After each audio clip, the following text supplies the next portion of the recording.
यार की पढ़ने पा दिता है जो तुझे मुश्किल कहो यार पंजाबी नहीं पढ़ना मुश्किल है।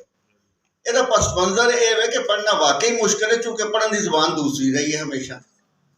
फारसी गई तो हिंदुस्तानी आ गई जिन्होंने उर्दू कहा जाता है तो पढ़ना वाकई मुश्किल है। पंजाबी जो पिंड का बच्चा है वो डंगर चारना आसान है, किताब पढ़नी मुश्किल है, वो डंगर चारन को तरजीह देता है। अच्छा जिथे सिख भरावां ने अखबार 1850 पहला पंजाबी अखबार कढ़िया सी, मुसलमान 1950 के नेड़े पहुंचे। 100 साल 102 साल का फर्क है। तुम देखो कि वंड तो पहले सिर्फ 2 रसाले निकले साढ़े, दोवें महीनावार सन, एक पंजाबी दरबार तो एक सारंग। दोवें कढ़न वाले जिहड़े ने शाहमुखी की गल कर रहे हैं, फारसी का सुखा, दोवें कढ़न वाले जिहड़े ने गैर मुस्लिम सन। जोशवा फजलुद्दीन ने 1923 रसाला कढ़िया पंजाबी दरबार, SL पराशर ने 1933 शर कढ़िया सारंग। सो साढ़े पढ़न लिखन की रवायत कमजोर रही है। माहनामे ने रोजवार की डेली की गल नहीं कर रहे। पहला जोड़ा माहनामा पाकिस्तान बनने तो बाद निकलिया 1952 डॉक्टर फकीर मोहम्मद फकीर ने कढ़िया। उसके बाद 10 साल बाद 60 रसाले शुरू हुए, पंजाबी अदब आया, पंज दरिया आया, लहरा आया। ये सारे रसाले तकरीबन 10-10 साल की उम्र पा के मुक गए। जब डॉक्टर फकीर साहब गालिबन सुहेल अहमद साहब ने नाना जी सुहेल अहमद साहब जो सवेरे काफ़ी देर इतने बोल के गए, उन्होंने नाना जी सन। उन्होंने खानदान सारा ही लिखण पढ़न वाला सी, पंजाबी नाल प्यार करने वाला सी। फकीर साहब के 2 तरीक तो सुहेल साहब ने, एक इन्हां दे जुनैद अकरम साहब सन फोत हो गए ने, उन्होंने भी पंजाबी नूं दोबारा नवें सिरों जिंदा किया सी। अच्छा 52 तो बाद रसाले जिहड़े ने निकले 4-5 अखबार। पहले जो शाहमुखी विच फारसी रस्म खाती 1999 निकलिया, 1980 99 91 कढ़न वाले कौन सन? हुसैन लकी साहब जो उर्दू स्पीकिंग सन। अच्छा सैकड़े पंजाबी स्पीकिंग उर्दू अखबार कढ़ रहे सन, जिन्हें मजीद निज़ामी महीने मारन पेश सन। अच्छा वो किसी ने लकी नूं सारे कहते तू उर्दू स्पीकिंग होकर पंजाबी अखबार क्यों कढ़ रहे हैं? उनका जवाब होंदा सी सैकड़े पंजाबी स्पीकिंग उर्दू अखबार कढ़ रहे हैं तो मैं एक उर्दू वाले निकाल लिया तो की तकलीफ है तुहानूं। दूसरा अखबार मुदस्सिर इकबाल भट्ट साहब तो कुछ अज तशरीफ लेंगे, पता नहीं क्यों नहीं आए। उन्हें कढ़िया भुलेखा जिहड़ा सब तो लंबी उम्र वाला अखबार है हुण तक निकल रहा है।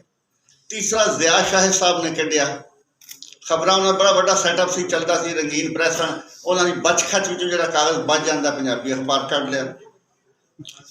अच्छा उन्होंने जोड़ा है ना सवाए ज़िया शाहिद के किसी वजह नाल कोई तलक पंजाबी दे, उन्होंने घर दे कोई पंजाबी का हमायती नहीं सी। 2 बेटे सन, उन्होंने छोटा बेटा रोज़ मीटिंग बुला लेंदा, बंद करें इसे मैंने तो कई दफ़ा डैडी से कहा है, यानी डैडी दे तक है सी शौक, बाकी शौक नहीं। हालांकि वो अखबार मुनाफे जा रहे थे, 3 साल तो उन्हें शुरू किया। चौथा इस नाचीज़ ने शुरू किया जो गिनीज बुक में कभी होया तो दुनिया के सब तो घट वसायल वाला अखबार डेली निकल रहा है। 4 अखबार हुण तक निकले जिन्हें 2 जिउंदे ने। सज्जन जो 1 साल 20 महीने कुल 20 महीने कट के बंद हो गया तो खबरें जो ज़िया शाहिद के दौर में बंद हो गया।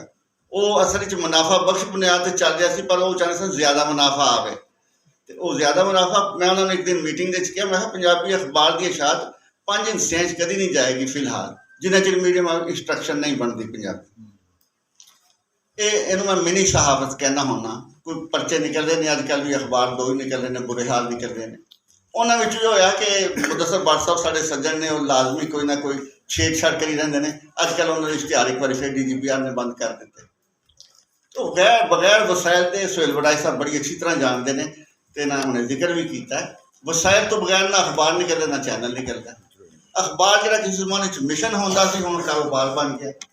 अगे लोग जोड़े ना असरत मोहानी वर्गे होंदे सन, हुण मीर शकील रहमान साहब वर्गे होंदे, उन्होंने होर दर्जात करे। मतलब अज दा एडिटर जो है ना वो जात मीर साहब बाकी हले भी बेहतर जे जी, ठीक है, बिल्कुल सही कह रहे। वो एक हसरत मोहानी वाला दौर नहीं रहा कि मशके सफन भी होवे ते चक्की की मुशक्कत भी होवे ते अखबार नहीं निकलता।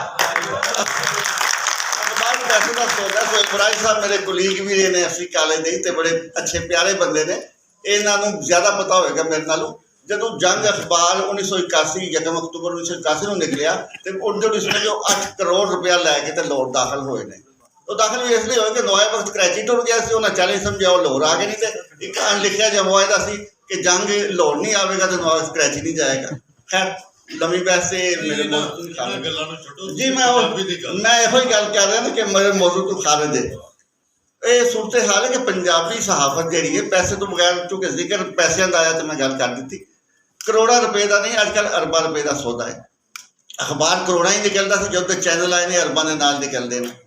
ਅਰਬ ਰੁਪਇਆ ਹੋਵੇ ਤਾਂ ਤੁਸੀਂ ਚੈਨਲ ਦੀ ਸੋਚੋ, ਨਵੀਂ ਮਸ਼ੀਨ ਦੀ। ਉਹਦਾ ਇੱਕ ਹੱਲ ਜਿਹੜਾ ਆਇਆ ਗਰੀਬ ਗੁਰਬਿਆਂ ਨੇ ਕੱਢਿਆ, ਉਹ ਸੋਸ਼ਲ ਮੀਡੀਆ ਹੈ। ਚੂँਕਿ ਨੈਟ ਆਮ ਹੋ ਗਿਆ, ਤੁਸੀਂ ਇਸ ਕਾਬਲ ਹੋ ਗਏ ਹੋ ਕਿ ਤੁਹਾਡੇ ਕੋਲ ਇੱਕ ਮੋਬਾਈਲ ਹੋਵੇ ਅੱਛੇ ਕੈਮਰੇ ਵਾਲਾ ਤੇ ਚੰਗਾ ਬੋਲ ਲੈਂਦੇ ਹੋਵੇ, ਤੁਸੀਂ ਚੈਨਲ ਸ਼ੁਰੂ ਕਰ ਸਕਦੇ। ਉਹ ਕੁਝ ਹੋ ਰਿਹਾ ਤੇ ਪੰਜਾਬੀ ਸਹਾਫਤ ਫਿਲਹਾਲ ਇਹੋ ਹੀ ਕਰੇਗੀ, ਇਹੋ ਹੀ ਕਰ ਸਕਦੀ ਹੈ, ਕਿਉਂਕਿ ਜਿਹੜਾ ਖਾਂਦਾ ਪੀਂਦਾ ਬੰਦਾ, ਕਾਰੋਬਾਰੀ ਬੰਦਾ, ਉਹ ਤੇ ਅਖਬਾਰ ਕੱਢੇਗਾ ਤੇ ਉਰਦੂ ਦਾ ਕੱਢੇਗਾ ਨਾ, ਬਿਲਕੁਲ ਠੀਕ। ਉਹ ਰਿਸਕ ਨਹੀਂ ਲਵੇਗਾ ਕਿ ਪੈਸਾ ਜ਼ਾਇਆ ਕਰਾਂ। ਇਹਦੇ ਕੰਟਰੀ ਅਗਰ ਅਸੀਂ ਅਸ਼ੋਕ ਜੀ, ਅਗਰ ਅਸੀਂ ਡਿਜੀਟਲ ਮੀਨਸ ਦੀ ਤਰਫ ਜਾਈਏ ਕਿ ਅਖਬਾਰ ਮਹਿੰਗਾ ਸੌਦਾ, ਡਿਜੀਟਲ ਮੀਨਸ ਦੇ ਉੱਤੇ ਉਨੀ ਇਨਵੈਸਟਮੈਂਟ ਸ਼ਾਇਦ ਨਾ ਚਾਹੀਦੀ, ਇਨੋਵੇਸ਼ਨ